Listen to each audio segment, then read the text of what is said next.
Okay, you guys, what is up? The King of Lightning is here today, as usual, to give you guys One Piece episode reviews. Today is going to be episode 656, that is 656, of One Piece!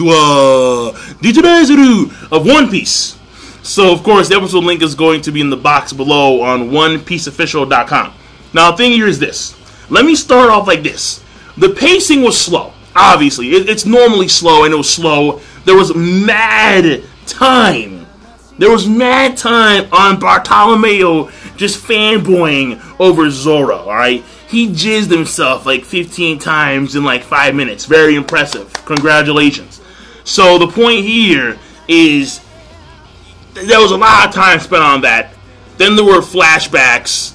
I mean, one flashback was more important, obviously, because it was Momonosuke, and it's revealed that Momonosuke, the reason why he has this innate fear of Flamingo is because of, like, night terrors, pretty much. Because he saw Flamingo at nighttime just cut some dude.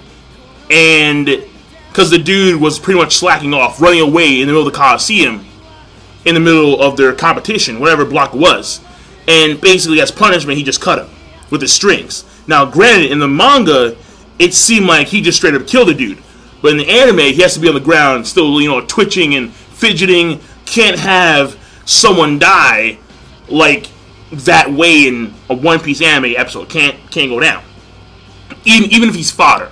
So that was that right there.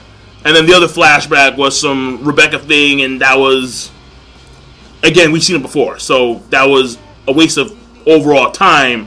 Therefore, the pacing was slow. But the animation overall was meh. Like, very, very meh overall. Except for one scene. One scene was like 13 grades above everything else. And that was, and we all know what it is. It's Law. He does that swing in his room. And Flamingo deflects that shit, man.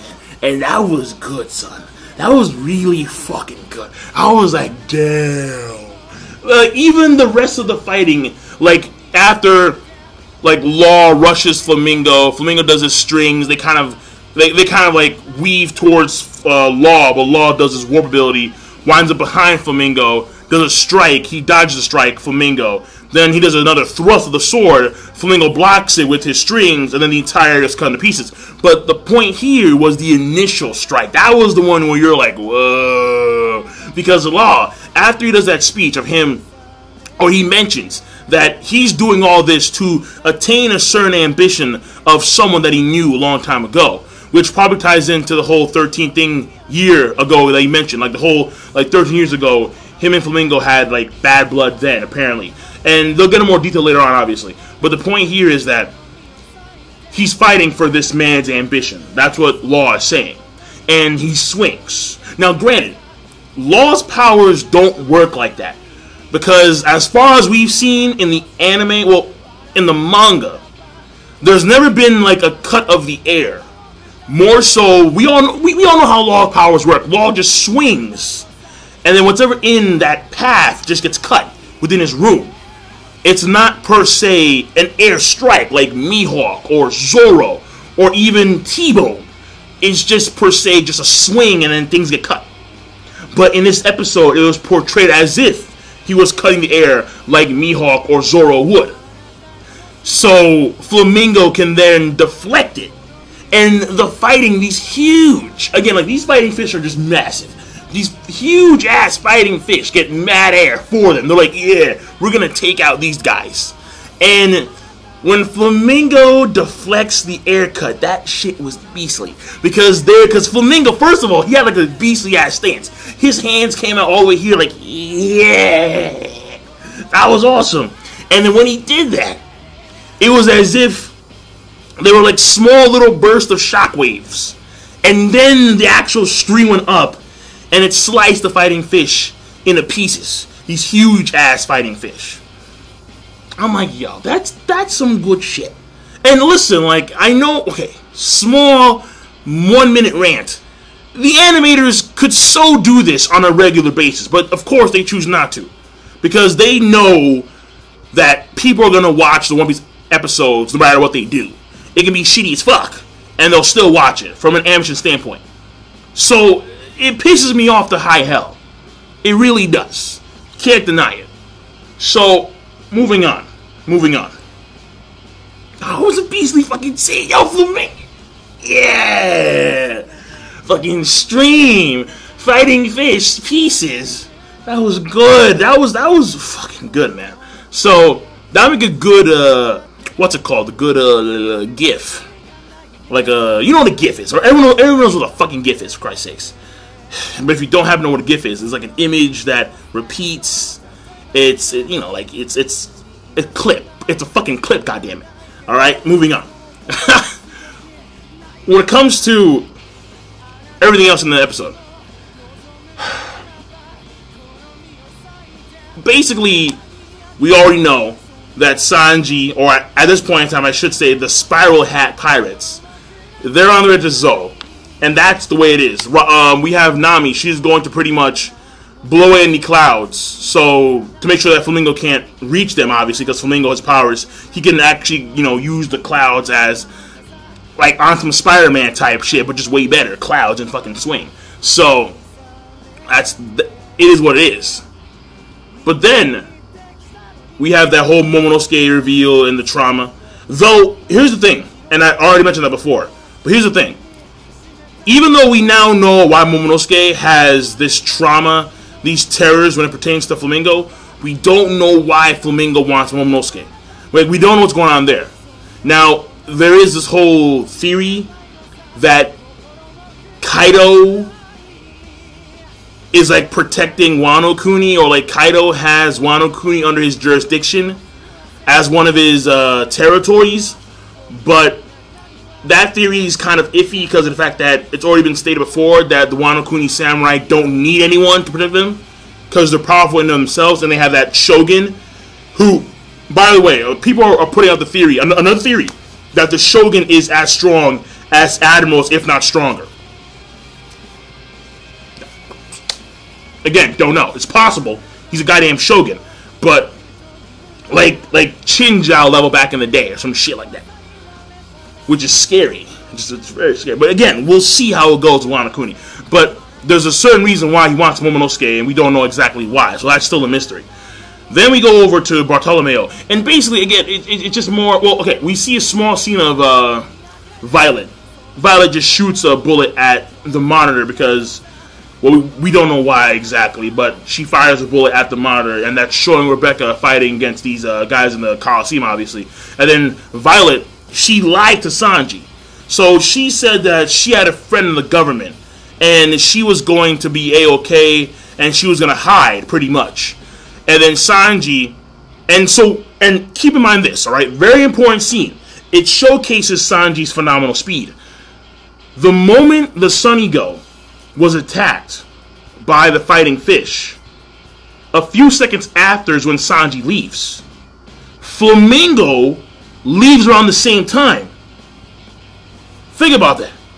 Flamingo leaves around the same time. He hears the fighting fish. He sees the ship, and he hears them beating the Nami and the others. They're yelling because they're being attacked by fighting fish. And he leaves. And Sanji leaves roughly around the same time. But Sanji's able to cut off Flamingo. Oh. See, that's some, and he was at the main island.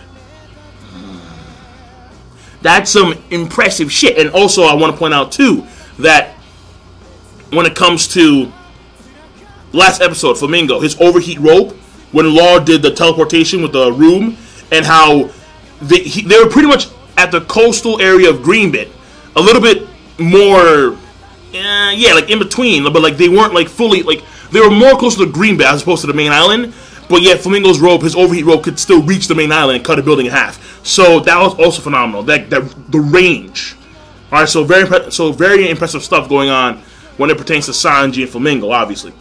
Zoro, where you at? Well, Zoro, he's in front of the Coliseum, and basically that whole segment is, again, Bartolomeo just jizzing, non-stop jizzing over Zoro. Like, oh, vice captain. He's like, what are you talking about? I said before, Zoro is not the vice captain. There is no vice captain. I mean, according to Oda, as far as I heard, according to some kind of like Oda made a comment at some point in the past. I don't know exactly what that comment was stated. I remember seeing something on it, but it was like Oda referred to Sanji and Zoro as Luffy's wings. So the point here is that even though Zoro is regarded to be the vice captain, he's not the vice captain. There is no vice captain. That's the way it is. But nonetheless, Bartolomeo jizzing. And then at the end of the day, we have Zoro put some trust in Bartolomeo after all the tears. And Bartolomeo's happy that, yeah, you know, I am the right hand of the right hand of Monkey D. Luffy. Okay, fine, whatever. So he's going to go find Luffy for Zoro. Now, the last part of the episode. Rebecca and pretty much this guy called Rolling Logan, alright? And he has all this wrestling shit going on. Almost, yeah, it is a lot of wrestling going on there. Wrestle. And it was fascinating because Rebecca, she has this style of fighting in the arena. And it's like the back to the water dance, I think it's called. And it's because of the fact that she's been trained by the toy soldier who taught her. She never wanted to hurt anyone, so her fighting style revolves around her not hurting anyone. And that's why people are pissed at her, because in the arena, at the beginning of the episode, you clearly hear that Flamingo, when he talks to that guy, like the one random fodder dude in the flashback with Momonosuke, he says, people want to see blood. They want to see gore, man. And either you produce the gore via you cutting someone, or you yourself get cut. And Rebecca, she's even though she is a granddaughter of the former king, the thing here is that, well, they want to see blood, they ain't getting the blood from Rebecca. So they're pissed at her for that reason too. Though there is, quote-unquote, from Guts, elegance in her fighting style. Now, I said before in the manga, and I'm going to say it again now. Rebecca, because of this fighting style, it's good for Dressrosa Coliseum, the Cordia Coliseum. It's good for this particular event. And her fighting style in general is okay. It's not bad. But it's the main reason why I don't believe that Rebecca can actually go with the Straw Hat crew into the New World. In my personal opinion, Rebecca's going to stay here on the island. After everything's said and done, she's going to stay on Dressrosa. But she's not going to join Luffy on their journey to find the One Piece. No. Because Rebecca doesn't have the qualifications, in my mind, especially from a power standpoint, to actually be with the Straw Hat crew. So, because the further you go into the New World, supposedly, because Oda does hype it up, obviously, the more dangerous it becomes. So, if there are more dangers, you're going to have to be able to protect yourself. And not hurting the opponent is going to be a huge self-imposed restriction. So, yeah, that's the way I see it. I don't see Rebecca join the Straw Hat crew. I can't see it. To me, it's impossible. That's why I was all for Monet back in the day, but of course we all know that's not happening. So, hopefully we'll see where that goes in the future. I would really love to see an actual, because Robin, she is powerful, but she hasn't been in the main spotlight as of yet when it comes to major fights. I mean, again, the last time she had a decent fight was against fucking goddamn Yama and Skypiea, and that was it. Damn, that was years ago, like 2004. Shit. All right. It's been 10 years. Has it been 10 years? Oh, fucking. All right. Okay. Well, maybe 2007 in the anime. I forget. But either way, the episode overall, it's an okay plus episode. And I give it a plus because of the fact that you have that pretty cool scene with Law and Flamingo. But 5 seconds of beastliness doesn't really make up for the entirety of the episode. Like, it doesn't really bolster to that great of a rating. So overall, it's okay plus, and I will see you guys later. King Lightning, rate the video, comment, subscribe. Next episode, it looks like we're going to see some Rolling Logan versus Rebecca straight on stuff. And that's it. So rate the video, comment, subscribe. Have a nice day.